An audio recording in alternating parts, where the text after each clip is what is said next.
যুবক যতদিন যৌবন পায় নাই, লুঙ্গি মাথায়ও ছিল, কেউ কিছু বলে নাই, তারও কোনো ভাব ছিল না, কখনো নিচে কখনো মাথায়।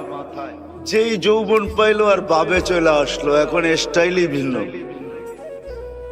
ঠিক না? কি রাগ, আমার কথা বুঝতেছেন তো?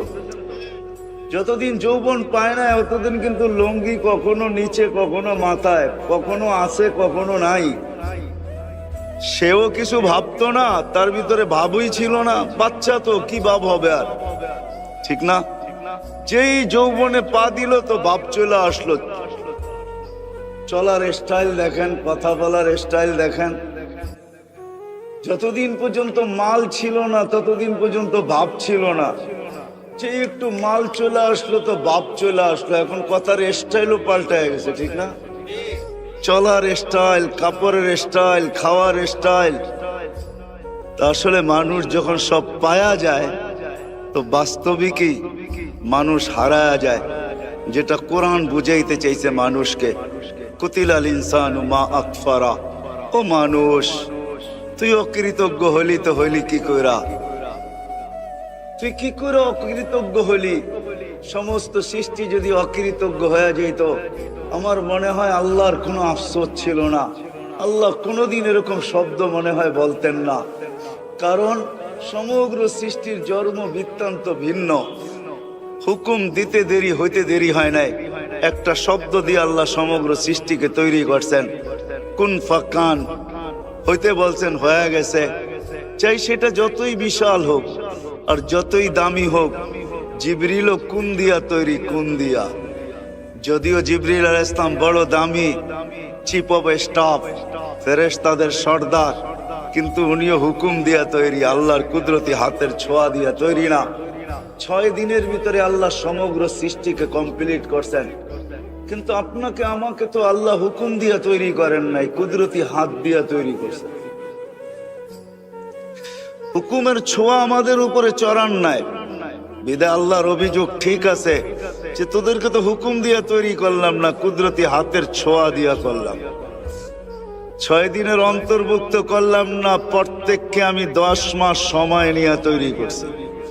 এমন না যে 10 মাস সময় নিছি আর সবাইকে একভাবে তৈরি করে ছেড়া দিছি, তাও না।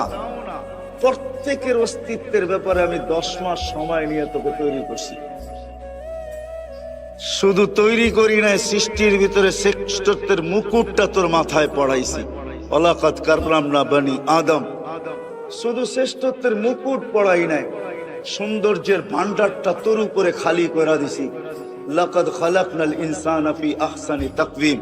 তোর মতো সুন্দর গঠনও আমি কাউকে দেই নাই, রূপও আমি কাউকে দেই নাই। শুধু এইখানেই শেষ না, সমগ্র সৃষ্টি আমি তোর অধীন করছি। সাখখারা লাকুম কুল্লা শাই। সব আল্লাহ আমাদের অধীন করছেন, অধীন। জমিন আমাদের অধীন, আকাশও আমাদের অধীন। যদি অধীন না হইতো, ও বিবেক বুদ্ধিমান মানুষ, আকাশে কোনোদিন লোহা উড়ানো সম্ভব হতো না। যেটা আল্লাহ অধীন করেন নাই, ওটার কাছে দাঁড়াও যাওয়া যায় না।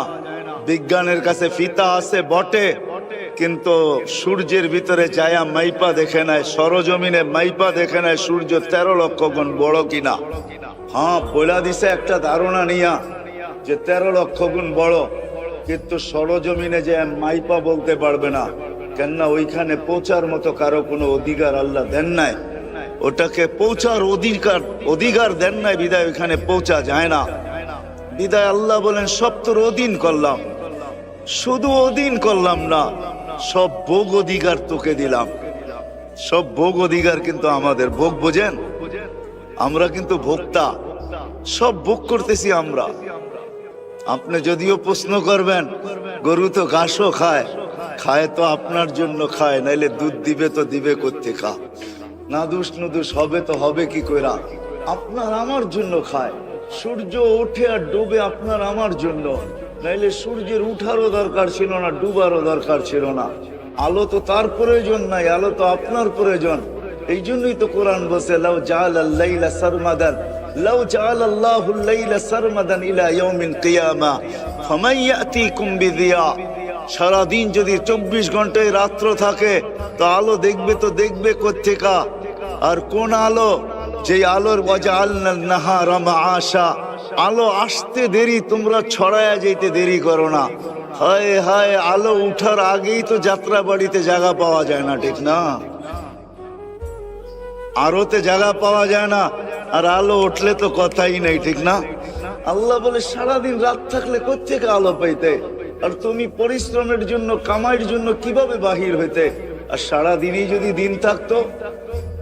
এই জন্য হাদিস মনে উঠলো অনেক দিন পরে, এই জন্য বলতেছি, সূর্য যখন উঠতে থাকে আর আলো প্রখর হইতে থাকে, একটা পর্যায়ে আসায় তো আল্লাহ সূর্যকে ধাক্কা দিয়া দেন।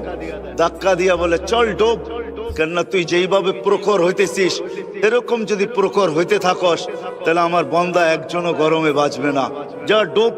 ধাক্কা দিয়ে আল্লাহ ডুবায়া দেয়। হায় হায় হায়, আল্লাহ বলে সব তোমাকে ভোগ অধিকার দিলাম, তুমি হারাইলা তো হারাইলা কি কইরা? একটু আগে আমি 2-4টা দেখাইছি।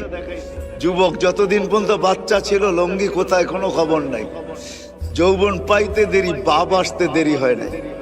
গরিব যতদিন গরিব ছিল ওই সময় চেহারার বাপ অন্যরকম ছিল, বাস একটা বাড়ির মালিক হইতে দেরি, আর বাপ চেঞ্জ হইতে দেরি হয় না, ঠিক না? একটু টাকার গ্রান্ট পাইতে দেরি, আর বাপ চেঞ্জ হইতে দেরি হয় না, খালি টাকার গ্রান্ট পাইছে। এরকম হাজারো দেখা যাবে। বিদায় আল্লাহ অভিযোগ করতেছে, তুই হারাইলি তো হারাইলি কি করা? কেন কারো জীবনের বিনিময় আমি রাখি নাই, কোন সৃষ্টির জীবনের বিনিময় নাই। সূর্য খাটতেছে, 6 লক্ষ কিলোমিটার বেগে দৌড়াইতেছে, আলো দিতে দিতে দৌড়াইতেছে, কিন্তু কোনো বিনিময় নাই। শুধু আলো দেয় না, তসবিহও পড়ে। এমন না যে তসবিহ পড়ে না। মা মিন শাইইন ইল্লা ইউসাব্বিহু বিহামদি রাব্বি। কোরআন আমাদের বিবেকের পর্দা খুলতেছে। সূর্য শুধু দৌড়াইতেছে না, সাথে সাথে তসবিহও পড়তেছে, আল্লাহর গুণও গাইতেছে। এমনকি শুকর পর্যন্ত আল্লাহর গুণ গাইতে বাধ্য। যদিও সৃষ্টির ভিতরে আবতারা খালকি, সৃষ্টির ভিতরে সবচেয়ে নিকৃষ্ট, সে বলতে পারতো আমি গুণ গাবো তো কি করে গাবো, আমি তো সৃষ্টির ভিতরে সবচেয়ে নিকৃষ্ট, আমার গুণ গাওয়ার জায়গাটা কোথায় আপনি আমাকে বলেন। সে আল্লাহকে বলতে পারতো না, সেও গুণ গাইতে বাধ্য, কিন্তু কোনো বিনিময় কারো নাই। সন্টাকের মানুষ, আপনি যাত্রাবাড়ির মানুষ, কাজলার মানুষ, আপনি সুবহানাল্লাহ পড়তে দেরি, ফেরেশতা লুইপা নিতে দেরি করে। সৌরজগতের অর্ধেক জায়গা ভরতে দেরি হয় না। আপনি কোন ক্ষেত্র আছে কদম বাড়াইতে দেরি, পিছনে সব গুনাহ মাফ করতে দেরি করে না। মাপ চাইতে হয় না, খালি মাফ করতে আল্লাহ দেরি করে না। ক্ষেত্র আছে, ক্ষেত্র চিনতে হবে আপনাকে, ক্ষেত্র চিনতে হবে। আল্লাহর রাস্তায় যখন মানুষ বাহির হয়, আল্লাহ নিজেই বলতেছে ইয়াগফির লাকুম যুনুবাকুম, তুমি পা বাড়াইতে দেরি, তোমার সব গুনাহ আমি মিটায় দিতে দেরি হয় না। অনেক সময় হয় কি জানেন, প্রথম দিন যেটা সাইজা আসে জামাই, ওটা কিন্তু শ্বশুর বাড়ির টাকা, এটা জানেন? এবার আপনি চোখ বড় করলেন কেন? প্রথম দিন জামাই যেটা সাইজা আসে ওটা কিন্তু শ্বশুর বাড়ির টাকায়, আর প্রথম দিন বউ যেটা সাইজা আসে ওটা স্বামীর বাড়ির টাকায়, এটা বাপের বাড়ির টাকায় না। মনে হয় বোঝেন নাই না? কি বুঝছেন আপনি? প্রথম দিন জামাই যেই পোশাকে সাইজা আসে ওটা কিন্তু শ্বশুরে আগেই মুট করে দিয়ে আসে, বাবা তুমি তোমার ইচ্ছা মতো একটা গড়ি কিনা নিও, একটা শেরওয়ানি বানায় নিও, একটা পোশাক কিনা নিও। তো সব মুট করে দিয়ে আসছে, উনি বানায় সানায় সাইজা গাইজা আসছে, কিন্তু পয়সা একটাও নিজের না। এটা আমি বুঝানোর জন্য বলতেছি, বুঝানোর জন্য। ওটা কিন্তু ওনার না, ওনার না। আল্লাহর রাস্তায় বাহির হইতে দেরি, সব গুনাহ মানে মাফ করতে আল্লাহ দেরি করে না। কেন জানেন? আল্লাহ বলে আমার বাড়িতে আবি, পোশাক কালো নিয়ে গুনাহ নিয়ে আবি, তো আসবি কি কইরা? বিদায় জামাই যেরকম শ্বশুর বাড়িরটায় সাইজা আছে, আমিও তোমার কদম উঠাইতে দেরি, তোকে সাজাইতে দেরি করলাম না। ও পোশাক দিয়া সাজাইছে, আমি গুনাহ মাফ করে সাজায় দিছি তোকে, তোর কোনো গুনাহ নেই। মনে হয় এইবার বুঝছেন, ঠিক না? তো মেরে দোস্ত, যেটা আমি বুঝাইতেছিলাম, প্রশ্নের দিকে যাইতেছি, হাতে আমার সময় খুব কম, লম্বা করার সুযোগ আমার কাছে নাই। যেটা বুঝাইতেছিলাম যে দিন আমাদেরকে কেন দিলেন। আল্লাহ অভিযোগ করছিলেন সব পাওয়ার পরে আমাদের বিবেক দিয়ে চিন্তা করা উচিত, দিন আমাদেরকে কেন দিলেন। ও যেটা রাইখা গেছিলাম যে কোন সৃষ্টিকে আল্লাহ বিনিময় দেন না, জিবরিল আলাইহিস ইসলামেরও বিনিময় নাই। যদিও ১৬ লক্ষ নবীকে উনি ওহী পড়া শোনাইছেন, কিন্তু ওনার কোনো বিনিময় নাই। আল্লাহ রসুলকে প্রতি রমজানে একবার উনি কোরআন শরীফ পড়া শোনাইতেন। আল্লাহ রসুল থেকে একবার শুনতেন। যেই বছর দুনিয়ার থেকে চলে গেছেন ওই বছর রমজানে 2 বার শোনাইছেন, 2 বার শুনতেন। আমরা আলী পড়তে দেরি, তিনি 10 নেকি পাইতে দেরি করি না, কিন্তু জিবরিল আলাইহিস সালামের আমল নামায় কোনো নেকি নাই, কোনো প্রতিদান নেই। উনি জান্নাতে যাবে না, উনি আজকেও সেবক, কালকেও সেবক। উনি কি জান্নাতে যাবে না? ওনার জন্য আল্লাহ প্লেস বানায় রাখছে নাকি? No no no no. উনি আজকেও আমাদের সেবা করে, ওইখানেও আমাদের সেবা করে। অবশ্যই ওইখানেও আমাদের নবীজির পাশে পাশেই ঘুরঘুরায় করবে। দুনিয়া তো সবচেয়ে বেশি আমাদের নবীজির কাছে আসছে। সমস্ত নবী রসুলের কাছে যতবার আসছেন এর চেয়ে বেশি বার আমাদের নবীজির কাছে আসছে। শুধু আসেন নাই, আমাদের নবীজি যেদিন জন্ম নেয় ওদিন মিকাইল আলাইহিস সালামকে আল্লাহ বডিগার্ড নির্ধারণ করেন। জন্ম নিতে দেরি, মিকাইল বডিগার্ড নির্ধারিত হইতে দেরি হয় নাই। আল্লাহ বলছে আমার বন্ধুকে পাহারা দিবে। যেই দিন প্রাপ্ত বয়স্ক হয়েছেন ওদিন জিবরিল আলাইহিস সালামকে অ্যাড করছেন, যাও দুইজনে আমার বন্ধুকে পাহারা দিবে। এই জন্য কোন এক পর্বে মানুষ আল্লাহ রসুলের জন্য পাহারা ঠিক করছিলেন মদিনায় যাওয়ার পরে। মুহাজির একদিন, আনসার একদিন। তো আল্লাহর খুব লাগছে এটা। আল্লাহ চিৎকার দিয়া বলছেন বাল্লিগ মা উনজিলা ইলাইক ফাইন লাম তাফআল ফামা বাল্লাগতা রিসালাতা রাব্বি ওয়াল্লাহু ইয়াসিমুকা মিনান নাস। বন্ধু, বডিগার্ড সরান, আপনাকে অন্যে পাহারা দেয়, এটা আমাদের সহ্য হয় না, আর আমাদের জন্য শোভনীয় না, আর আমাদের জন্য শোভাও পায় না, আমাদের মানিজ্যতে আঘাত লাগে। কিন্তু সরান, আপনাকে পাহারা দিব তো আমরা নিজে দিব। তো জিবরিল আলাইহিস সালাম তো বডিগার্ডই ছিলেন মৃত্যু পর্যন্ত, প্রাপ্ত বয়স্ক থেকে নিয়ে 15 বছর বয়স থেকে নিয়ে 63 বছর।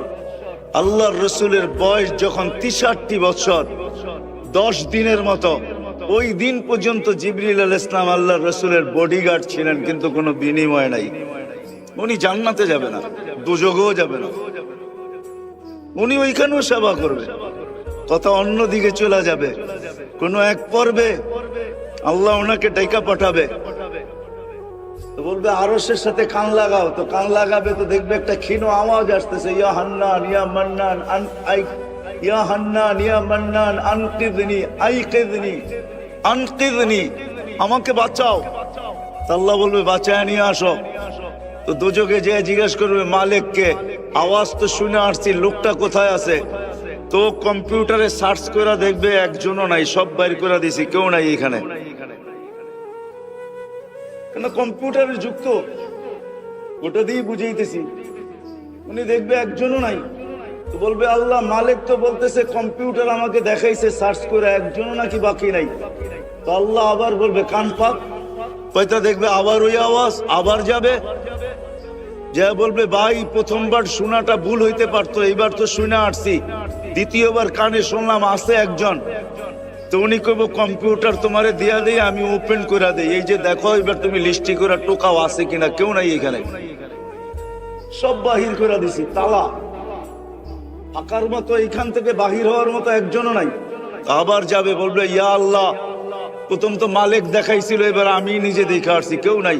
তো আল্লাহ চেতা বলবে এবার কান লাগা, তুমি শুনবেন ওই আওয়াজেই। এখন আল্লাহ অ্যাড্রেস দিয়া দিবে, যাও দোজকের ওইখানে যেয়ে দেখো, একবারে অথই তলদেশে যেয়ে দেখো।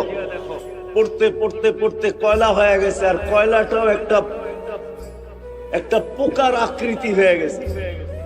ওইখানে যে দুইজনে কান পাত, আসবে যাবে, যে কান পাতবে দেখবে হ্যাঁ আওয়াজ এইখান থেকেই আসতেছে। এত ক্ষীণ হইলে কি হইব? ওটা আরো সে যে টক্কর লাগতেছে, তা আল্লাহ বলবে বাইর করে নিয়ে আসো। তো উনি সেবা আজকেও করতেছেন, কালকেও করবেন। আল্লাহ আমাদেরকে বিনিময় দিচ্ছেন, কোন সৃষ্টির বিনিময় নাই। বিধায় আমি আপনাদের বিবেকের কাছে প্রশ্ন করতে চাই, প্রশ্ন এটাই ছিল যে দিন আমাদেরকে কেন দিলেন? জিবরিলকে দিলেন না, মিকাইলকে দিলেন না, ইসরাফিলকে দিলেন না, মালাকুল মউতকে দিলেন না,